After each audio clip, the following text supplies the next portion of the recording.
dark time down this empty street alone. Alone. I never given it up this way. Never given it up this way. Buenos días a todos. A nombre de CETIS Universidad Campus Ensenada, les damos la más cordial bienvenida esta mañana a esta conferencia titulada Educar desde las zonas sombrías. Voy a proceder a dar la bienvenida antes que nada a la delegada del Sistema Educativo Estatal en nuestra ciudad, la maestra Ana Gloria Pedrín. Muchas gracias por estar aquí, bienvenida maestra. También les agradecemos a todos ustedes, maestros, docentes, supervisores, inspectores, todos aquellos que nos acompañan esta mañana. Gracias por estar aquí, por tomarse la molestia de acompañarnos, y también agradecemos, maestra, que haya dado todas las facilidades para que los docentes estuvieran hoy aquí. Bueno, pues sean ustedes bienvenidos. A continuación voy a presentarles el currículum del doctor Alberto Gárate Rivera, que es el director del Colegio de Ciencias Sociales y Humanidades de CETIS Universidad y autor o coautor, en conjunto con el doctor Pedro Ortega, del libro Educar desde la precariedad, la otra educación posible. El doctor Gárate es sociólogo de formación con maestría en educación, campo formación docente por parte de la Universidad Pedagógica Nacional. Tiene un doctorado en educación cursado en la Universidad Iberoamericana. Actualmente labora de tiempo completo en el sistema CETIS Universidad, donde coordina proyectos de formación humana, trabajo editorial y la dirección del Colegio de Ciencias Sociales y Humanidades. Es asesor del programa de educación ambiental de la Universidad Pedagógica Nacional, autor de algunos libros, entre los que destacan Para tocar los silencios del aula, Voces del aula, Entre la espina y la memoria, Ocupación social del espacio natural en la región, Memoria de muchos soles, La generación Mini, Los hijos de la precariedad, entre otros. Dirige el Centro de Investigación en Humanismo y Educación del Sistema CETIS Universidad, donde coordina proyectos como Valores y Desarrollo Comunitario, Chihuahua 2007 a 2008, Evaluación sobre la calidad de las telesecundarias en Baja California 2008-2009, el diplomado del docente del PRONIM en el ámbito de las comunidades de aprendizaje en 2009, y actualmente la investigación Familia, Escuela y Valores con algunos compañeros y equipo de investigadores de CETIS Universidad. También es coordinador académico del programa de doctorado en Educación y Valores del sistema CETIS, vigente a partir del año 2006, y organizador de la primera cátedra distinguida del Colegio de Ciencias Sociales y Humanidades denominada Educación y Valor. Y como ven, el currículum está sintetizado, pero es muy amplio, tiene pues muchísima experiencia en lo que es en el campo de formación docente, así que estamos muy complacidos que nos acompañen el día de hoy. El doctor Gárate nos va a compartir una conferencia titulada Educar desde las zonas sombrías.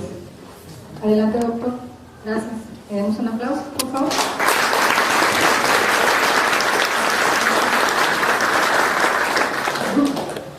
Muchas gracias.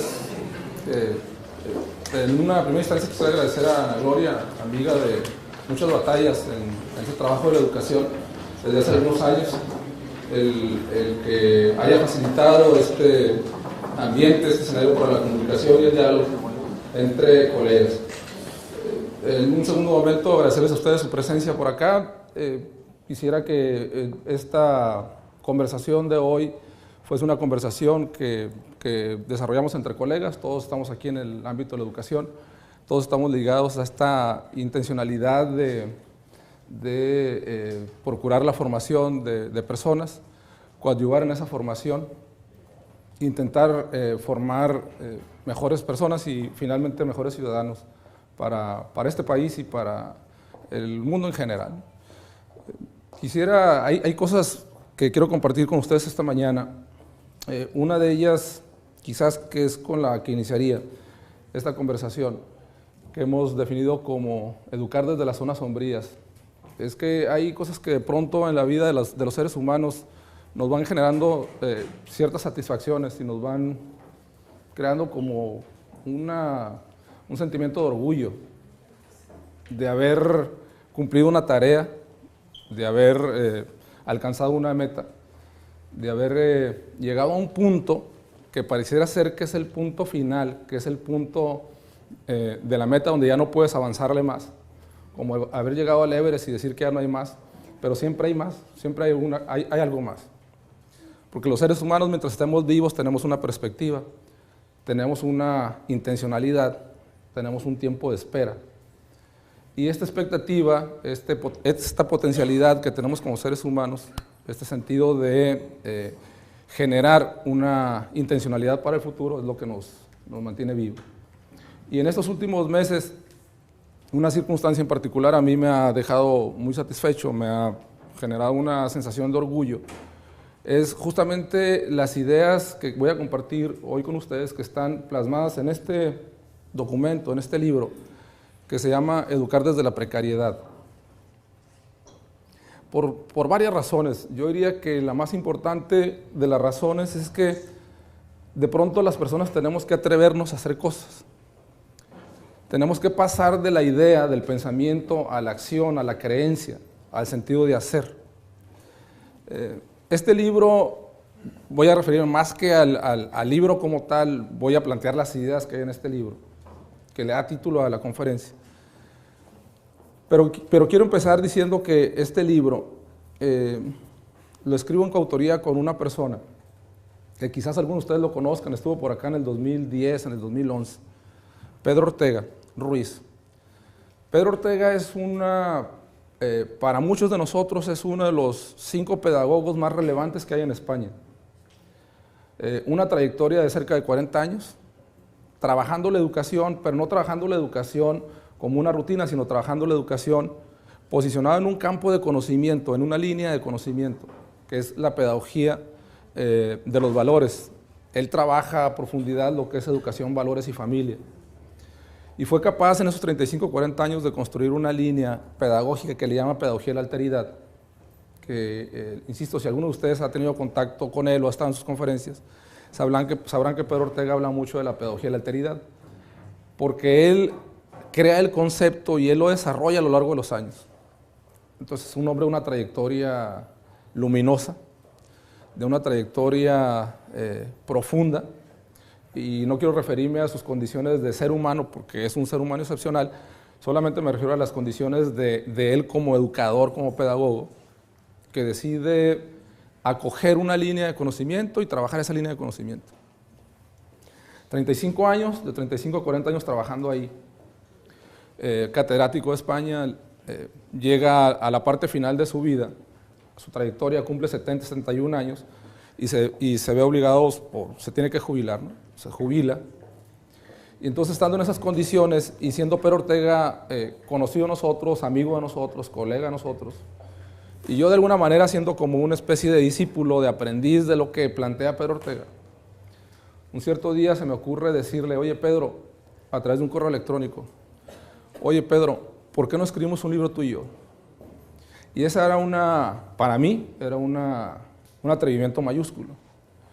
Es como para alguien que va a escalar el Everest y que se plantea hacerlo, ¿no? No era una cosa muy complicada porque estamos hablando de una historia de más de siglos de colonialismo entre España y México, de poco reconocimiento a los talentos mexicanos en Europa, todos los etcétera que ustedes quieran colgar, ¿no? Entonces yo le mando el correo electrónico, una primavera del 2011, verano del 2011, mando el correo, luego cruzo los dedos y digo: China, ¿qué me atreví, no?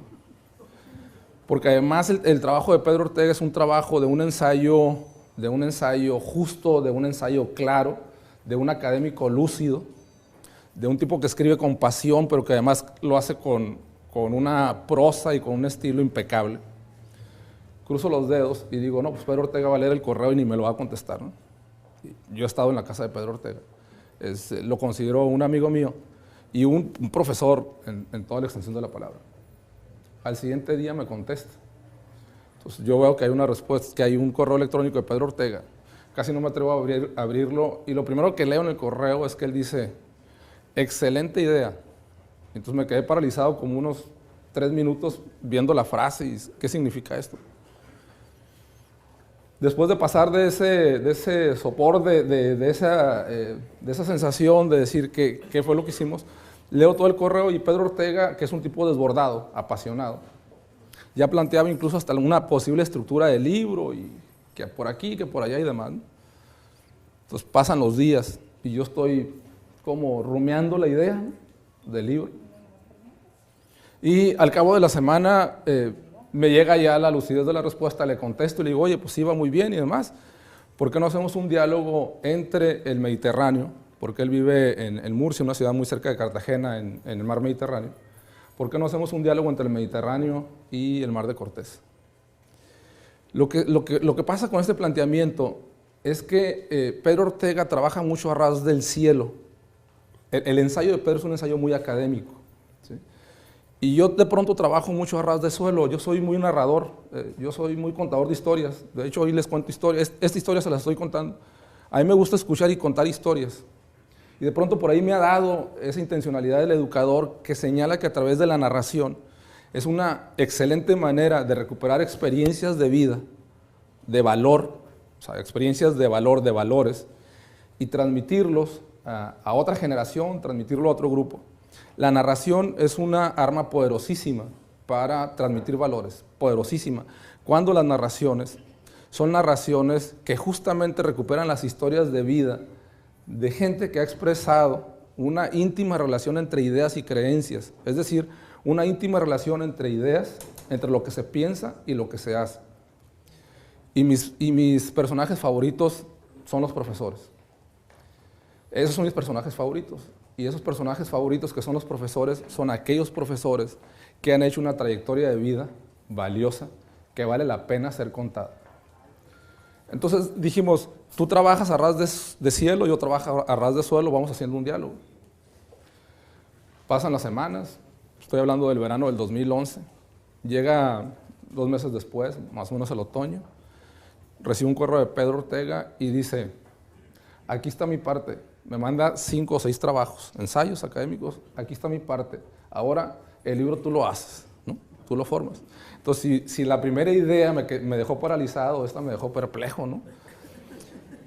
Varios de los ensayos que mandaba Pedro, que eran ensayos, uno de ellos era una conferencia que había dado en el COMIE, en Veracruz, en el 2009, en una conferencia magistral, en un congreso de investigación educativa. Otro era una conferencia magistral que había dado a rectores de las universidades particulares en México, en una asamblea nacional que hubo en Tijuana. Entonces eran trabajos inéditos. Y con esos trabajos inéditos yo los veo, los leo, los releo porque ya los había leído, y digo, ¿y ahora qué voy a hacer con esto? Llega diciembre del 2011, Pedro no tiene respuesta de mi parte con relación al libro, llega Navidad, llega el 31 de diciembre, 1 de enero, uno se levanta siempre cuando se come las uvas, empieza a decir, y hoy este año voy a hacer una dieta, y este año voy a caminar un poco más, y este año voy a trabajar menos, y este año me voy a enojar menos, ¿no? Empieza a hacer una serie de promesas de lo que puede ocurrir, y entonces yo dije, no hay de otra, este año yo escribo porque escribo un libro con Pedro Ortega. Se viene enero, febrero, marzo, abril, pasan los meses. No sé quién de ustedes en este momento esté trabajando una tesis de maestría o una tesis de doctorado y que le hayan pasado los meses, las semanas, los años. Y ahí está la tesis porque su delegado, porque su inspector o porque su supervisor les da mucha carrilla y porque los niños no los dejan. Y entonces van posponiendo, ¿no? Van posponiendo. Y entonces eso fue ocurriendo con este libro. Y llega un momento en otoño del 2012 que digo, esto es insostenible ya. Esto es vergonzoso, este es un descaro de mi parte. No puedo continuar así y empiezo a trabajar en la construcción del libro. Nos llega diciembre del 2012 y ya el libro, los borradores, pre-borradores, han cruzado y surcado 100 veces el Atlántico. Han ido y venido, han ido y venido, han ido y venido. Hasta que finalmente llegamos a establecer el manuscrito, el último, el definitivo, para esta edición.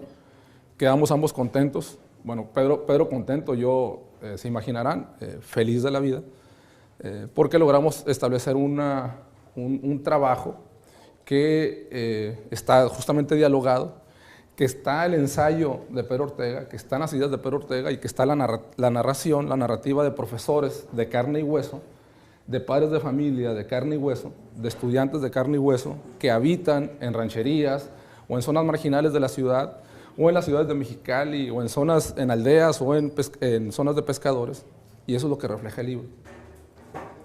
Creo que logramos amalgamar una buena intencionalidad del cielo y del suelo para hacer un trabajo que llamamos Educar desde la Precariedad. Y diría que lo más significativo de eso son dos rasgos. Dos. Uno, que Pedro Ortega en el crepúsculo de su carrera, en la parte final de su ser educador, ha tenido la gran cualidad y el gran rasgo de humanidad de decir, aquí está una herencia educativa para los que vienen. Este libro es la herencia de Pedro Ortega. Las ideas centrales de su pensamiento están aquí. Es para mí un éxito, así personal, es un éxito, y que no se lo digo a Pedro, pero se los digo a ustedes que son amigos míos, es que no cualquiera es capaz de escribir narrando, como tampoco no cualquiera es capaz de escribir ensayos sólidos. Pedro no es un narrador, Pedro es un escritor de ensayos académicos. Van a ver ustedes en las páginas finales de este libro cómo Pedro Ortega termina narrando su propia historia, porque es la historia de una persona que tiene una trayectoria que vale la pena contar. Y él termina narrando, él termina diciendo, yo estuve en una secundaria de un pueblo, en un pueblo de España, después de la guerra civil, en la época de Franco. Estoy en segundo de secundaria, no hay más después de la secundaria ahí, década de los 50 más o menos, 40, 50. Llega el profesor una tarde, mi profesor de secundaria, llega una tarde a mi casa. Y que un profesor fuese a la casa de un estudiante en esa época implicaba que algo había hecho ese estudiante, algo mal había hecho ese estudiante. Lo veo llegar y empiezo a temblar, ¿no? Está narrado en el libro, empiezo a temblar. Abre la puerta, sale mi padre, o sale su madre, y le dice, busco al señor Pedro, al papá. Y entonces pues la señora, viejo, ahí te hablan, ¿no? Entonces le dan la bienvenida, lo pasan ahí al comedor, no había otro lugar donde pasarlo. Y Pedro en una esquina, porque recordarán ustedes que en esas épocas las expresiones de valor implicaba que el niño o el joven no se podía sentar en la mesa con los adultos, mucho menos opinar con los adultos, mucho menos entrometerse en la plática de los adultos, ¿no? Los tiempos cambian y así son las expresiones del valor. Entonces Pedro en un rincón y narra Pedro que lo primero que le dice el papá al profesor es, ¿qué hizo de mal mi hijo? ¿No? Y lo acusa, lo pone así con el dedo. Y entonces el profesor, Pérez, cálmese, no ha hecho nada mal. Es un chamaco con mucho talento y la aldea le queda chiquita. No hay para dónde hacerse. Si usted quiere que su hijo sea alguien, fíjense, si usted quiere que su hijo sea alguien, generación de una expectativa de vida. Si usted quiere que su hijo sea alguien, sáquelo de aquí y llévalo a estudiar a otro lugar. Si quiere que sea alguien, sáquelo de aquí y llévelo a otro lugar. Y eso no lo hizo el padre de familia, ni lo hizo la mamá. De eso se dio cuenta un profesor, que además de enseñarle bien las matemáticas, además de tener bueno, en aquella época no había competencias, pero además de enseñarle bien las matemáticas y enseñarle a leer y escribir bien, se daba cuenta que frente a él tenía un tipo con una humanidad y que él era corresponsable de ese chavo que tenía ahí. Y se daba cuenta el profesor que si él no hacía eso, los papás que tenían una visión del sistema escolar bastante limitada, no lo iban a hacer. Los talentos los descubrió el profesor. La intencionalidad la puso el profesor. La acción, el pasar de la idea a la creencia, el pasar del pensamiento a la acción, a la posibilidad, la dieron los padres de familia. Y entonces Pedro dice que su papá le contestó, oiga, ¿de veras mi hijo es bueno? Y entonces el Señor le dijo al profesor, su hijo no es bueno, su hijo es un excelente estudiante y tiene una trayectoria que lo está esperando allá. Entonces se va el profesor, termina la escuela y dice Pedro, mi papá me saca de la aldea, me lleva al seminario y ahí empieza la vida académica de este hombre. Lo interesante es que es una historia narrada de un hombre que no narra, ¿no? Y ahí está. Pero lo más interesante de eso es esta relación entre familia, talentos individuales y profesor o profesora que se da cuenta del mundo que lo rodea, del contexto en el que está, ¿no? Entonces, ese cierre de este libro es un cierre maravilloso porque un hombre que no está acostumbrado a narrar, narra, y porque además narra una historia en la cual muchos de nosotros nos podemos ver representados y muchos de nosotros nos podemos ver cobijados. Y el profesor no hizo nada excepcional. Hizo básicamente lo que debe hacer un profesor. Básicamente lo que debe hacer un profesor. Y no solamente en aquella época, en cualquier época. En cualquier época. Entonces, bueno, este largo preámbulo para educar desde la precariedad, quería comentarlo porque hay ideas ahí sustantivas en el libro que voy a compartir con ustedes, pero una de esas ideas está por ahí y la acabo de subrayar. He subrayado dos ideas. Una es que a través de las narraciones, de las historias de las personas, de las historias que valen la pena ser contadas, podemos educar nosotros. Podemos educar, y si quieren, podemos educar en valores. No hay mejor manera de educar en valores que a través de la experiencia. Y la experiencia se recoge a través de la narración. ¿Sí? Y la otra es que los profesores, en general, no hacen nada excepcional, solamente cumplen con una función de responsabilidad, solamente cumplen con su sentido de constitucionalidad, de sujeto moral, cuando son capaces de ir un poquito más allá de las matemáticas y un poquito más allá del español. ¿Sí? Reconocer al otro en un espacio, en un contexto, en una circunstancia, y si tienes 100, no vas a salvar a 100. A uno sí, a 2 sí, a 3 sí. ¿Sí? El asunto es cómo lo reconoces. Bueno, entonces vamos platicando, vamos avanzando en esto. Hay varias preguntas que de pronto nos planteamos a lo largo del diálogo que sostenemos Pedro y yo en estos años del 2011 y del 2012. Una de ellas es una pregunta básica que es un punto de partida. Esta pregunta se la hacemos a don Alejo Casasgrandes. Don Alejo Casasgrandes es un filósofo de pueblo. Si conocen Mexicali y conocen las colonias populares de Mexicali, imagínense lo más o menos una colonia popular. Si no conocen Mexicali, imagínense una colonia popular de Ensenada, que hasta la década de los 70s u 80s tenía calles de tierra y no pavimentadas. E imagínense también en esas épocas de los 70s y de los 80s un personaje de barrio, un señor que vende verdura por las calles.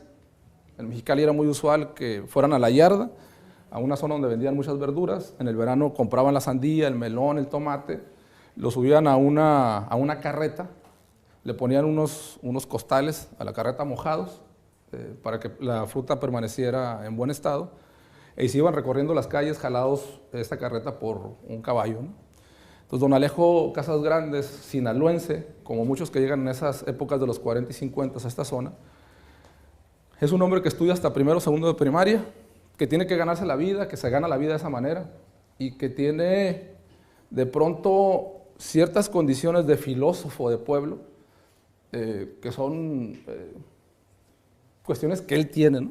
Que él logró cultivar a lo largo de su experiencia de vida.